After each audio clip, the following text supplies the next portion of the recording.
For more now on the FBI email review, let's bring in our CBS News Elections Director, Anthony Salvanto, who has just finished polling more than 4,000 voters in battleground states.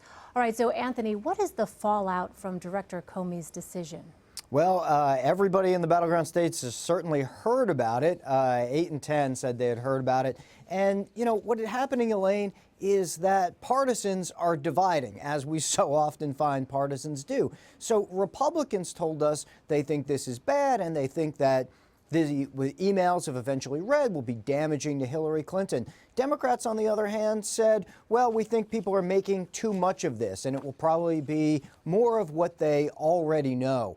And I think when you look overall at the number of people, which is small, who said that they might be less likely or it might change their vote for Hillary Clinton, what you see is that both of these camps have pretty much already made up their minds, and where it will potentially hurt Hillary Clinton is not so much in an erosion of people who are already with her, but more of limiting her ability to grow out beyond that base, because some of the people who were still on the fence, and that's not many, now they're the ones who say they might be less likely to vote for her because of something like this, Elaine.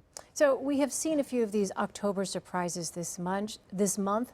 How much in general are these surprises moving voters? Well, it really is a different world now in terms of a very, very partisan electorate that we've seen over the last few cycles that's a lot different than it was 20 or 30 years ago when we had more swing voters and more partisans willing to cross lines. And I think what you see happening is that you have people who, rather than take in new information and then act or change on it, you often have partisans taking in new information and then filtering it through that partisan lens. They already know what they think, and they already have their side's approach to it. And I think what you see is that's making it much harder for anybody to move the needle or for any late campaign event to move the needle. And I would quickly add, there's also early voting now, which is with 20 million people having already cast ballots, a lot of folks in the polls saying, well, we already turned in our vote, Elaine. Yeah, all right. So finally, Anthony, let us zoom out now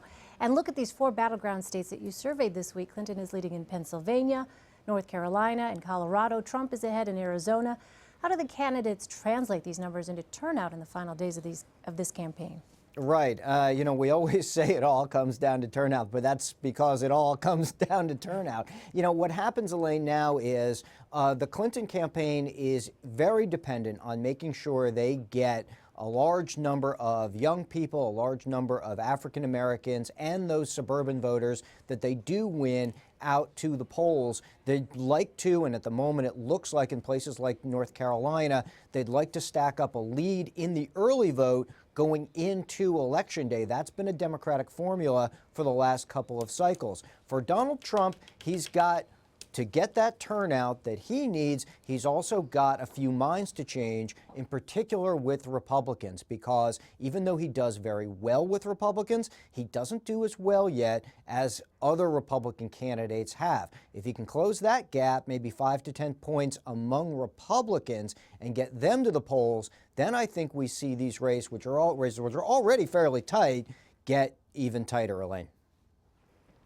All right, Anthony Salvanto, our CBS News Elections Director, or as John Dickerson refers to you, the mastermind behind our CBS Battleground Trackers. Anthony, thanks so much. Thanks.